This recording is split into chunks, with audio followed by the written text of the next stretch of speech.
صوفی حضرت بابا فرید الدین مسعود گنج شکر رحمۃ اللہ علیہ کے بارے میں آپ سے کچھ گزارشات کریں گے۔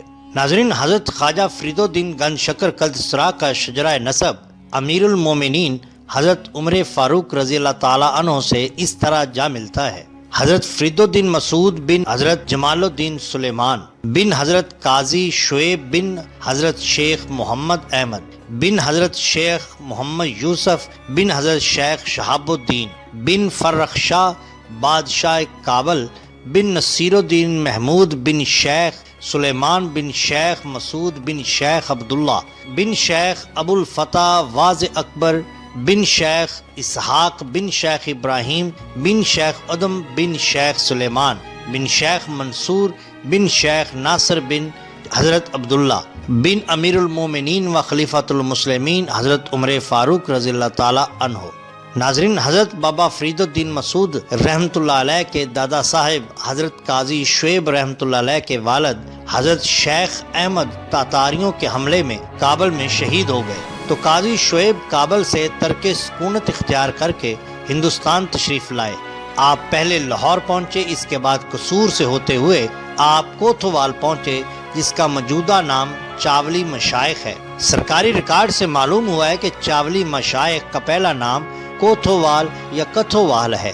سیر الاولیاء کے مطابق قصور کے قاضی کی وساطت سے حضرت قاضی شعیب رحمۃ اللہ علیہ کو بادشاہ نے کوتھوال کی قضاء کا عہد سپرد کیا۔ حضرت قاضی شعیب رحمۃ اللہ علیہ کے دو فرزند تھے، بڑے کا اسم گرامی قاضی جمال الدین سلیمان اور چھوٹے کا نام قاضی عبداللہ تھا۔ قاضی سلیمان بڑے عالم فاضل تھے۔ آپ کی شادی حضرت مولانا وجیہ الدین خنجدی کی صاحبزادی سے ہوئی، جن کا اسم گرامی بی بی کرسم خاتون تھا یا بی بی کلثوم۔ والد ماجد کے وصال کے بعد آپ کوتھوال کے قاضی مقرر ہوئے۔ حضرت قاضی جمال الدین سلیمان کے 3 بیٹے تھے۔ پہلے بیٹے کا نام شیخ اعزاز الدین محمود تھا، دوسرے کا اسم گرامی حضرت شیخ فرید الدین مسعود رحمۃ اللہ علیہ اور تیسرے کا حضرت شیخ نجیب الدین متوکل رحمۃ اللہ علیہ تھا۔ حضرت بی بی کرسم خاتون کے متعلق صاحب مرات الاسرار سیر العارفین اور اخبار الاخیار لکھتے ہیں کہ بڑی عابدہ، زاہدہ اور مستجاب الدعوات تھی، یعنی جو دعا مانگتی تھی قبول ہوتی تھی۔ حضرت بابا فرید الدین مسعود کا سن پیدائش سیر الاولیاء کے مطابق 569 ہجری ہے اور سن وصال سن 664 ہے۔ اس حساب سے آپ کی عمر مبارک 95 سال بنتی ہے، لیکن فوائد الفوائد میں آپ کی عمر حضرت سلطان المشائخ نے 93 سال بتائی ہے، جس کا مطلب یہ ہے کہ آپ کا سن پیدائش سن 571 ہجری بنتا ہے اور سن وصال سن 668 ہجری۔ واللہ عالم بالصواب۔ ناظرین کرام، جیسا کہ ہم بتا چکے ہیں کہ شیخ الاسلام خواجہ گنج شکر رحمۃ اللہ علیہ کی والدہ ماجدہ بڑی عابدہ اور زاہدہ، تہجد گزار، ذاکر و شاغل تھی۔ مرات الاسرار اور سیر الاولیاء اور سیر العارفین اور اخبار الاخیار کے ان چاروں مستند اور معتبر کتابوں میں حضرت بی بی کے ظاہری اور باطنی کمالات کا ذکر آیا ہے۔ سیر العارفین میں لکھا ہے کہ ایک رات جب بی بی صاحبہ تہجد اور ذکر و فکر میں مشغول تھیں تو گھر میں چور داخل ہوا اور اس عفت ماب خاتون کے سامنے آتے ہی اندھا ہو گیا۔ اب وہ بھاگنا چاہتا تھا لیکن اندھا ہو چکا تھا، کیا کرتا؟ اس نے آواز دی کہ اس گھر میں ضرور کوئی ایسی ہستی موجود ہے جس کی وجہ سے میں اندھا ہو گیا ہوں۔ اب میں وعدہ کرتا ہوں کہ اگر مجھے آنکھیں مل جائیں تو مسلمان ہو جاؤں گا اور چوری چھوڑ دوں گا۔ حضرت بی بی صاحبہ کو ان کے حال پر رحم آیا اور اس کے لیے خدا تعالیٰ سے دعا کی تو فوراً اس کی آنکھیں بینا ہو گئیں۔ صبح کے وقت وہ چور بال بچوں سمیت حاضر ہوا اور سب کے سب مسلمان ہو گئے۔ اس کے بعد اس نے اس گھرانے کی بہت خدمت کی اور بزرگی تک پہنچا۔ اس کا اسلامی نام عبداللہ رکھا گیا۔ اس کی مزار آج تک زیارت گاہ خاص و عام ہے اور حضرت گنج شکر رحمۃ اللہ علیہ کے آباء و اجداد کے ساتھ واقع ہے۔ حضرت خواجہ گنج شکر کی ابتدائی تعلیم قصبہ کوتھوال میں ہوئی، لیکن چونکہ وہاں اعلیٰ تعلیم کا انتظام نہیں تھا، آپ 13 سال کی عمر میں قبۃ الاسلام ملتان تشریف لے گئے، جو اس وقت علم و فضل کا گہوارہ اور اہل علم کا مرکز تھا۔ وہاں کوئی 5 سال تعلیم حاصل کرنے کے بعد آپ کی ملاقات حضرت قطب الاقطاب خواجہ قطب الدین بختیار احمد کاکی رحمۃ اللہ علیہ سے ہوئی اور وہیں سے آپ کی کایا پلٹی۔ اس حکیم اور قدیم لم یزلی نے کچھ ایسا انتظام فرمایا کہ کہ جس وقت حضرت خواجہ گنج شکر مولانا منہاج الدین ترمذی کی مسجد میں بیٹھے اور کتاب نافع پڑھ رہے تھے تو حضرت خواجہ قطب الدین بختیار احمد کاکی رحمۃ اللہ علیہ بھی وہاں جا پہنچے۔ اپنے ہونے والے مرشد کے روح انور پر نگاہ پڑتے ہی اس نوجوان طالب علم کے دل و دماغ پر ایسا اثر ہوا کہ حضرت شیخ کے حسن و جمال کو تکتے رہ گئے۔ جب حضرت خواجہ قطب الاقطاب رحمۃ اللہ علیہ نماز تحیہ الوضو سے فارغ ہوئے تو ان سے دریافت فرمایا کہ کیا پڑھتے ہیں؟ تو انہوں نے جواب دیا نافع۔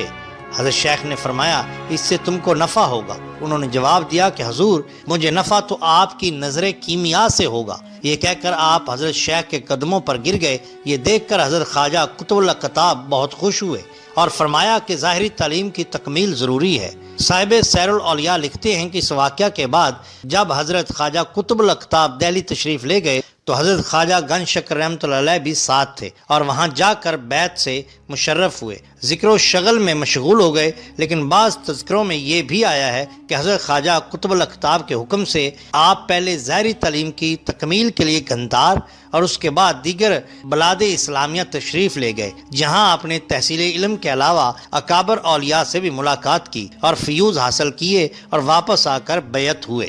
بیعت ہونے کے بعد حضور بابا فرید رحمۃ اللہ علیہ مختلف علاقوں میں دین اسلام کی تبلیغ کرتے رہے اور آخر آپ اجودن تشریف لے آئے، جس کا موجودہ نام پاک پتن ہے۔ اجودن ایک غیر معروف قصبہ تھا اور وہاں آپ نے سال ہر سال تک عوام الناس کو دین اسلام کی طرف راغب کیا۔ ایک روایت کے مطابق آپ وہاں 16 سال اور دوسری روایت کے مطابق 24 سال رہے۔ یہیں پر آپ کا وصال ہوا۔ حضرت فرید الدین مسعود گنج شکر رحمۃ اللہ علیہ کو گنج شکر کا لقب کیوں دیا گیا، اس کے بارے میں بہت سی روایات ہیں، جن میں سے ہم آپ کے سامنے 2 روایات پیش کر رہے ہیں۔ کہا جاتا ہے کہ ایک دفعہ ایک تاجر ملتان سے دلی جا رہا تھا جس کے پاس اونٹ تھے۔ اونٹوں پر شکر لدی ہوئی تھی۔ جب وہ شخص پاک پتن شریف پہنچا تو اس کی ملاقات بابا جی سے ہوئی۔ بابا جی نے پوچھا کہ اونٹوں پر کیا لدا ہوا ہے؟ تاجر نے جھوٹ بولا اور کہا کہ نمک ہے، کیونکہ اس وقت نمک انتہائی سستی جبکہ شکر بہت مہنگی ہوا کرتی تھی، اس لیے تاجر نے جھوٹ بولا اور کہا کہ اونٹوں پر نمک ہے۔ بابا جی نے فرمایا ٹھیک ہے، اگر نمک ہے تو نمک ہی ہوگا۔ جب وہ تاجر دلی پہنچا تو اس نے دیکھا کہ اونٹوں پر شکر کی بجائے نمک ہے۔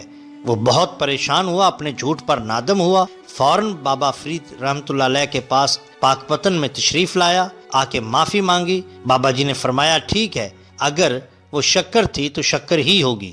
جب اس نے وہاں جا کر واپس دیکھا تو واقعتاً اونٹوں پر نمک کی بجائے شکر پایا۔ اس روایت سے کا لقب گنج شکر پڑ گیا۔ وہی تاجر بعد میں بزرگی کے ایک اعلیٰ مقام پر فائز ہوا۔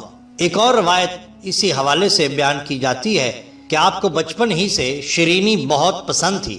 جب آپ کی والدہ نماز پڑھنے میں مصروف ہوتی تو اس سے پہلے ہی اپنے کم سن بیٹے کے لیے مصری کی ڈلیاں نکال کر جائے نماز کے نیچے رکھ لیتی، جہاں سے ننھا فرید الدین مسعود مصری نکال کر کھا لیا کرتا۔ کئی بار ایسا ہوا کہ والدہ مصری رکھنا بھول گئیں، مگر آپ جب بھی جائے نماز کا کونا اٹھاتے تو اس کے نیچے سے مصری کی ڈلیاں مل جاتی۔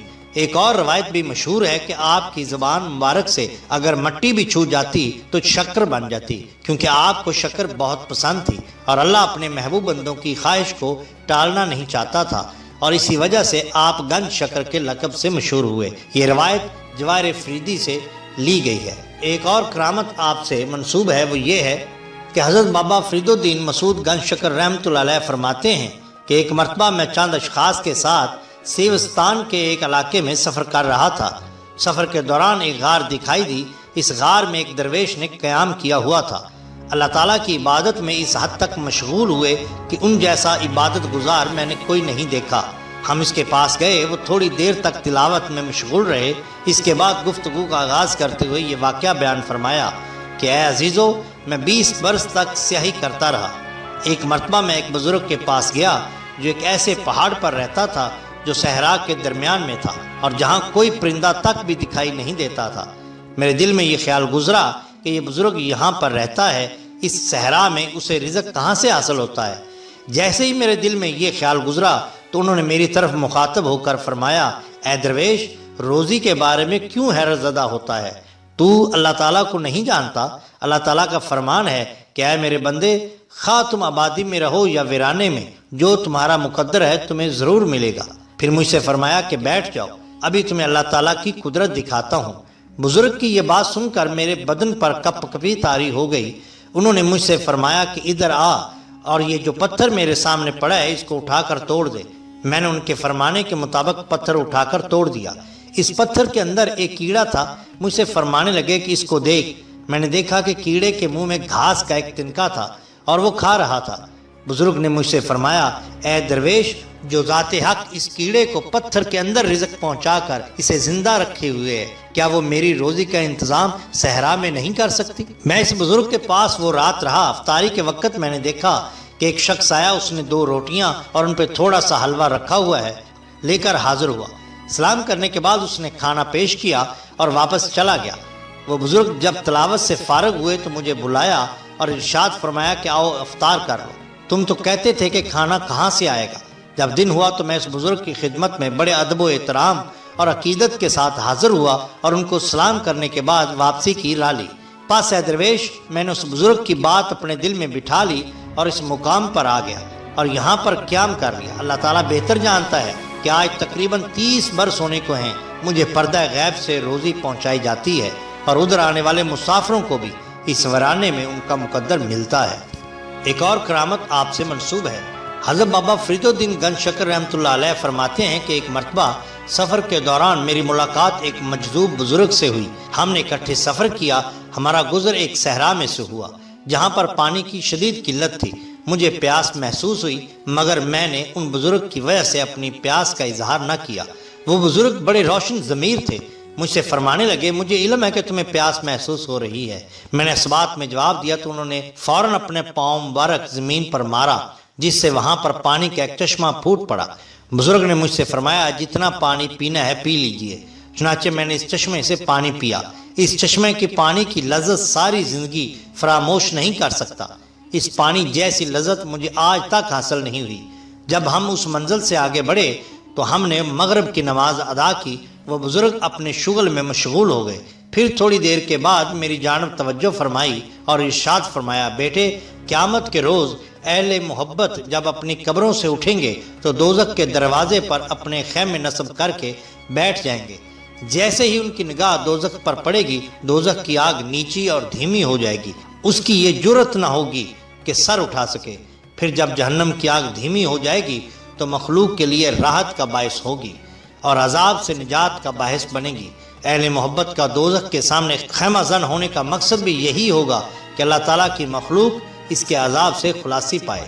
یہ واقعہ اسرار الاولیاء سے لیا گیا ہے۔ کہا جاتا ہے کہ ایک مرتبہ کا ذکر ہے کہ کسی آدمی نے چند روپے حضرت بابا فرید الدین مسعود گنج شکر رحمۃ اللہ علیہ کی خدمت میں نذرانے کے طور پر پیش کیے۔ آپ نے وہ روپے حضرت مولانا سید بدر الدین اسحاق رحمۃ اللہ علیہ کو دیتے ہوئے ارشاد فرمایا کہ ان کو تقسیم کر دو۔ انہوں نے وہ روپے تقسیم کر دیے۔ تھوڑی دیر کے بعد ان کو 1 روپیہ زمین پر پڑا ہوا ملا تو انہوں نے اس کو اس خیال سے اٹھا لیا کہ صبح کو فقراء کے کھانے میں کام آ جائے گا۔ پھر جب آپ نماز پڑھانے کی غرض سے کھڑے ہوئے تو نماز میں لذت اور حلاوت محسوس نہ ہوئی۔ آپ نے نماز کی نیت توڑ دی۔ حضرت بابا فرید الدین مسعود رحمۃ اللہ علیہ نے فرمایا، مولانا کیا بات ہے کہ نماز بے ذوق ہے؟ کیا تمہارے پاس کوئی روپیہ تو باقی نہیں؟ مولانا نے کہا، بابا جی میرے پاس 1 روپیہ موجود ہے جسے میں نے صبح کے لیے رکھ چھوڑا ہے۔ حضرت بابا فرید الدین مسعود رحمۃ اللہ علیہ نے ناراضگی کا اظہار فرمایا اور وہ روپیہ مولانا سے لے کر پھینک دیا۔ ارشاد فرمایا کہ اسے کیوں رکھ لیا؟ اگر کوئی لینے والا نہیں تھا تو باہر پھینک دیتے، روپیہ جمع کرنا ہمارا شیوا نہیں۔ کہا جاتا ہے کہ حضرت بابا فرید الدین گنج شکر پر جب مرض الموت کی شدت طاری ہوئی تو آپ عشاء کی نماز با جماعت پڑھانے کے بعد بے ہوش ہو گئے۔ جب ہوش میں آئے تو پوچھا، کیا میں نے عشاء کی نماز پڑھ لی؟ لوگوں نے کہا پڑھ لی۔ ارشاد فرمایا، 1 مرتبہ مزید پڑھ لو، پھر کون جانے کیا ہوگا۔ چنانچہ دوسری مرتبہ پھر آپ نے عشاء کی نماز پڑھی اور نماز پڑھنے کے بعد بے ہوش ہو گئے۔ تھوڑی دیر بعد جب ہوش آیا تو پوچھا، کیا میں نے عشاء کی نماز پڑھ لی؟ آپ کو بتایا گیا کہ اس سے پیشتر آپ نے 2 مرتبہ پڑھ لی۔ ارشاد فرمایا، 1 مرتبہ مزید پڑھ لوں پھر پتہ نہیں کیا ہو۔ چنانچہ آپ نے تیسری مرتبہ بھی عشاء کی نماز پڑھی اور نماز ادا کرنے کے بعد یا حیو یا قیوم کا ورد کرتے ہوئے وصال فرما گئے۔ یہ واقعہ اخبار الاخیار سے لیا گیا ہے۔ ناظرین اکرام، اگر آپ کو ہماری یہ ویڈیو پسند آئی ہو تو لائک کیجئے اور سبسکرائب کیجئے ہمارے چینل دا باٹم لائن کو، تاکہ ہم آپ کے لیے اور بھی بہترین ویڈیوز لا سکیں۔ اپنے دوستوں کا بہت خیال رکھیے۔ اللہ اور اللہ کے رسول صلی اللہ علیہ وسلم سے بہت بہت محبت کیجئے۔ آپ کا بہت شکریہ۔ اللہ حافظ۔